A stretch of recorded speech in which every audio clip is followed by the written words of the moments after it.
Hello friends, इस video में continue करेंगे हम प्रिविलेज कम्युनिकेशन के बारे में। तो प्रिविलेज कम्युनिकेशन के सेक्शन 121 को हम ऑलरेडी पहली वीडियो में पढ़ चुके हैं, जो कि जज और मजिस्ट्रेट से रिलेटेड है। अब इस वीडियो में हम आपका स्टार्ट करेंगे सेक्शन 122। तो 122 जो सेक्शन है वो बात करता है कम्युनिकेटिंग ड्यूरिंग मैरिज, मतलब कि जो मैरिड पर्सन है, मैरिड कपल है, उनके बारे में ये डील करता है ये जो सेक्शन है। मतलब इस सेक्शन में कहा गया है कि कोई भी आपका जो मैरिड कपल है, मतलब कि जो पर्सन है, हस्बैंड वाइफ जो है, एक दूसरे के अगेंस्ट जो है एज ए विटनेस जो है नहीं पेश हो सकते। मतलब कि उनको फोर्स नहीं किया जा सकता, कंपेल नहीं किया जा सकता, ना ही हस्बैंड को ना ही वाइफ को, कि वो एक दूसरे के अगेंस्ट जो है एज ए विटनेस कोर्ट में पेश हो। साथ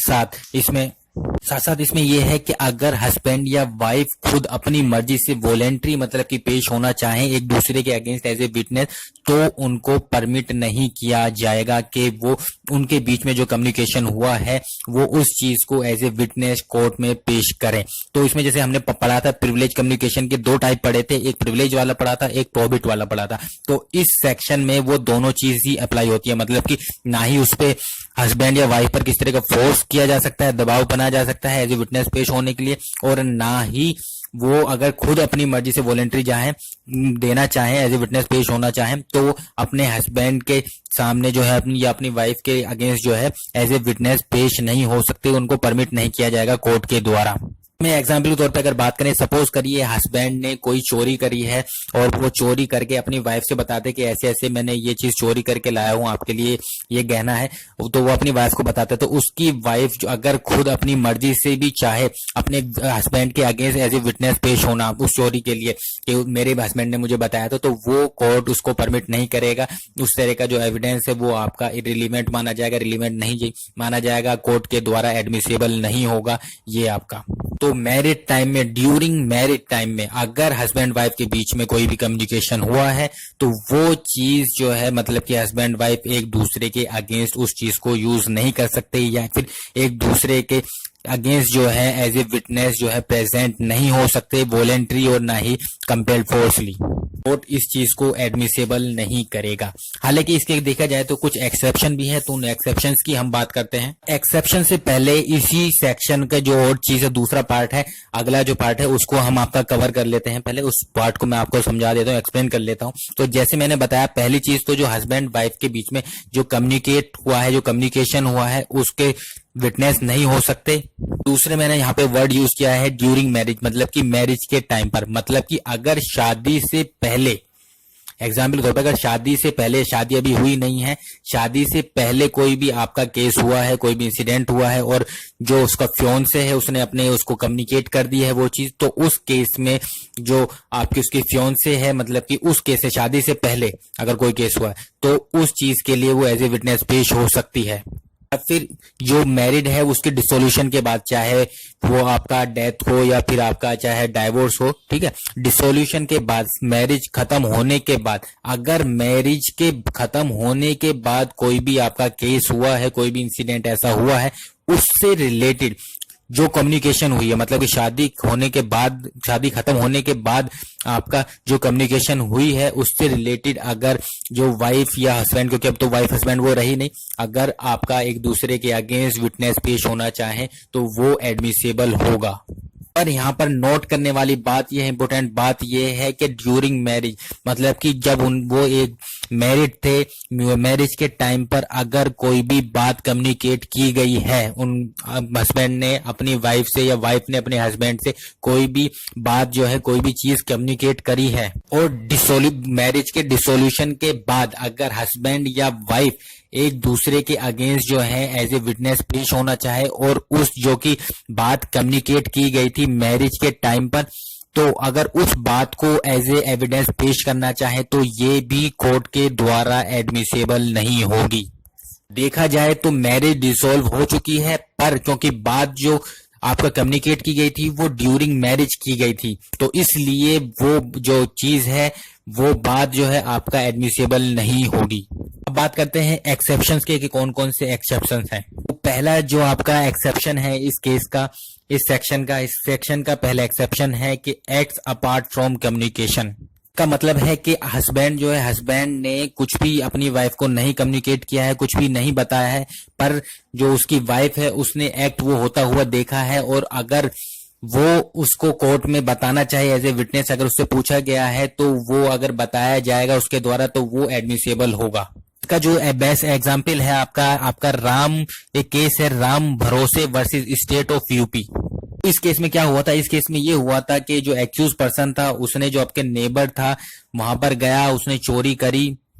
जो जवाहरात जो गहने थे उनकी चोरी करी, और जो अपने नेबर था उसका मर्डर कर दिया। पर वो जाने से पहले, जब मतलब कि जब गया था उसके जाने से पहले अपनी वाइफ से कह के गया था कि वो अपनी वाइफ को जो है गहने लेकर आएगा, गहने लाकर देगा। पर उसने ऐसा कुछ भी नहीं बताया था कि वो चोरी करेगा या फिर चोरी कर लेकर आएगा या मर्डर अपनी जो है उसका करेगा।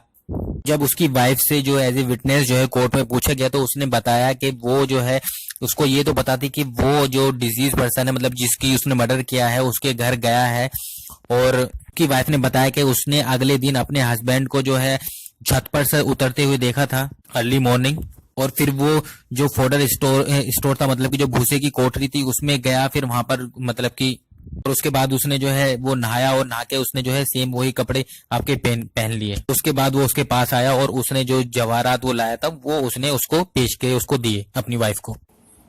यहाँ पर जो हस्बैंड ने अपनी वाइफ से कहा था वो तो एडमिसेबल नहीं था, पर और जो दूसरा उसका कंडक्ट था तो वो चीज जो है एज ए मतलब कि एविडेंस जो है के तौर पर उसको मानी गई। तो इस एक्सेप्शन से सीधा, इस एग्जाम्पल से पता चलता है कि अगर कोई भी चीज कम्युनिकेट की गई है तो वो तो आपका एडमिसेबल नहीं होगी, पर कम्युनिकेशन से अलावा जो उसका एक्ट है, उसके कम्युनिकेशन से अपार्ट जो कोई भी चीज ऐसी है, उसके कंडक्ट है या कुछ ऐसा है जो उसको नहीं बताया है, वाइफ से कम्युनिकेट नहीं की गई, हस्बैंड से कम्युनिकेट नहीं की गई, तो वो एज ए एविडेंस जो है पेश की जा सकती है, मतलब कि एज ए विटनेस वो आपका अगर बताता है तो वो मतलब एडमिसेबल होगा कोर्ट के द्वारा। दूसरा जो इसकी एक्सेप्शन है, इस सेक्शन की दूसरी एक्सेप्शन है एविडेंस बाय थर्ड पर्सन, मतलब कि तीसरे पर्सन के द्वारा अगर कोई भी एविडेंस दिया जा रहा है। एग्जाम्पल के तौर पर अगर बात करिए कि सपोज करिए कि आपका हस्बैंड वाइफ बैठे हुए हैं, वहां पर तीसरा पर्सन भी कोई बैठा हुआ है, और हस्बैंड अपनी या वाइफ अपनी या हस्बैंड को मतलब कोई भी बात कम्युनिकेट कर रहा है, कुछ भी ऐसी चीज, तो अगर वो थर्ड पर्सन सुन लेता है या फिर वहां पर बैठा है, किसी तरह भी उसके नोटिस में आ जाता है, थर्ड पर्सन के नोटिस में,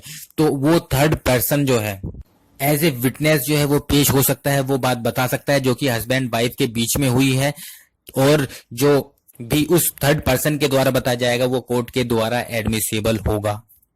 मद्रास का एक केस है जहां पर क्या होता है कि एक पर्सन जो है आपका होता है वो कन्फेशन करता है अपनी वाइफ के सामने और 3 और लोगों के सामने। तो 3 जो अलग लोग होते हैं उसकी वाइफ से अलावा, उनका जो कन्फेशन होता है वो कोर्ट के द्वारा अलाउ किया जाता है, एडमिट किया जाता है जब वो प्रूफ हो जाता है, जबकि जो उसकी वाइफ के सामने जो कन्फेशन किया गया है तो वाइफ वाला जो कन्फेशन है वो कोर्ट जो है अलाउ नहीं करती है। एक केस और है, उसकी बाद में बात करते हैं, जो केरला का केस है। तो यहाँ पर क्या होता है, एक पर्सन के द्वारा जो है मतलब कि वो लेटर लिखता है काफी सारे अपनी वाइफ के लिए, तो वाइफ को लेटर लिखता है जो कि आपका डेफिमेटरी मैटर होता है, मतलब कि उसके जो वाइफ होती है उसके जो फादर होते हैं उसके लिए कुछ अपशब्द होते हैं,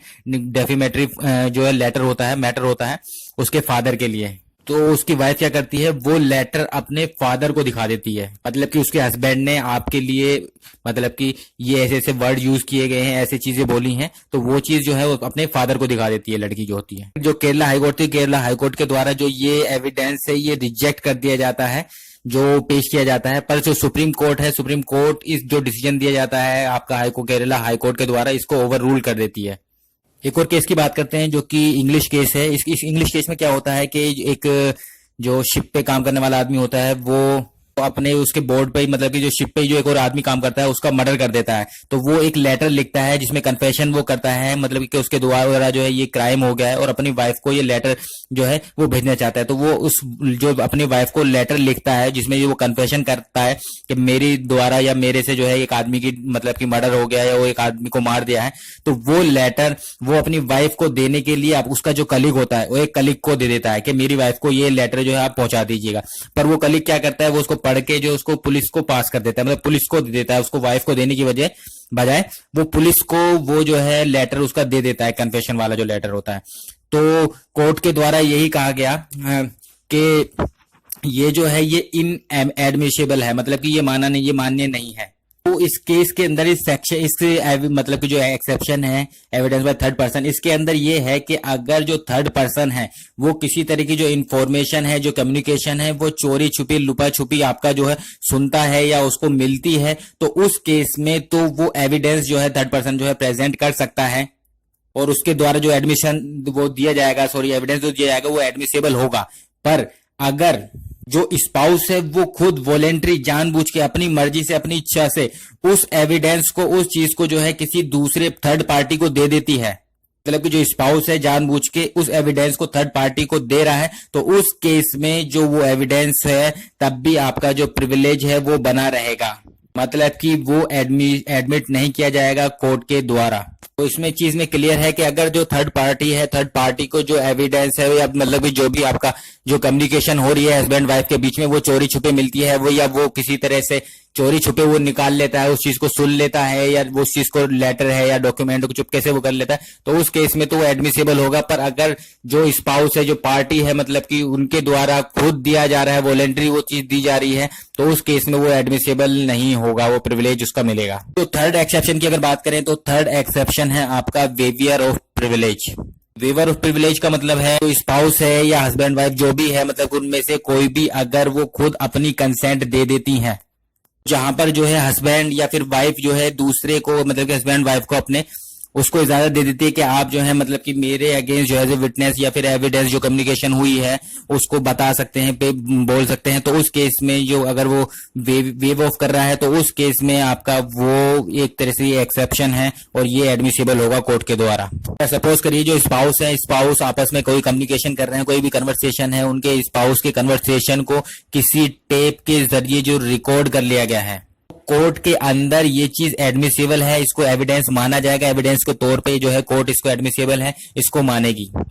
आप जो है इसको पेश कर सकते हैं एविडेंस के तौर पर अगर वो रिकॉर्डेड जो भी चीज टेप रिकॉर्ड की गई है वो विदाउट नॉलेज ऑफ स्पाउस, मतलब कि जो हस्बैंड वाइफ हैं उनके नॉलेज के बिना, उनको पता नहीं है कि हमारी जो बातें हैं वो रिकॉर्ड की जा रही हैं, अगर उनको इस चीज की जानकारी नहीं है, इस चीज का पता नहीं है, तो उस केस में वो जो चीज होगा, वो टेप रिकॉर्डेड जो होगा वो कोर्ट में एज एविडेंस के तौर पर जो है एडमिसेबल नहीं है, कोर्ट उसको एडमिसेबल नहीं करेगी, क्योंकि ये सीधा सीधा आपके जो आर्टिकल 21 है कॉन्स्टिट्यूशन का उसका वोलेशन है। आर्टिकल 21 आपका बात करता है राइट ऑफ प्राइवेसी, क्योंकि ये प्राइवेसी का एक तरह से वोलेशन है सीधा सीधा आर्टिकल 21 का, तो इसलिए कोर्ट इसको एडमिट नहीं करेगी अगर वो जो स्पाउसेस हैं उनकी बिना नॉलेज के जो है वो टेप रिकॉर्ड की गई है।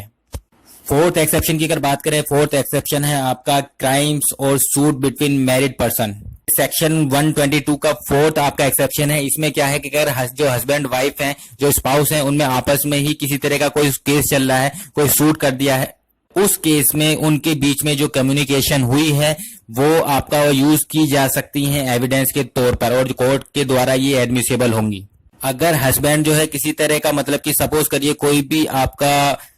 ऐसा कोई भी मतलब कि ऑफेंस कर रहा है जो वाइफ के अगेंस्ट कमिट कर रहा है, ठीक है, तो उस केस में वाइफ जो उसके बीच में कम्युनिकेशन हुआ है हस्बैंड और उसके बीच में, तो वो डिस्क्लोज कर सकती है, पर उसी मैटर से रिलेटेड, मतलब कि जिस मैटर से आपका रिलेटेड जो है सूट फाइल हुआ है या केस चल रहा है। एग्जाम्पल के तौर पे अगर बात करें, सपोज करिए कि अगर हस्बैंड जो है वाइफ पर क्रुएल्टी कर रहा है, मतलब कि 498A आईपीसी के सेक्शन का अगर क्रुएल्टी कर रहा है हस्बैंड जो है वाइफ पर, तो वाइफ जो है कम्युनिकेशन जो उनके बीच में हुआ है उसको एज एविडेंस के तौर पर कोर्ट के सामने पेश कर सकती है, वो एडमिसेबल होगा कोर्ट के द्वारा,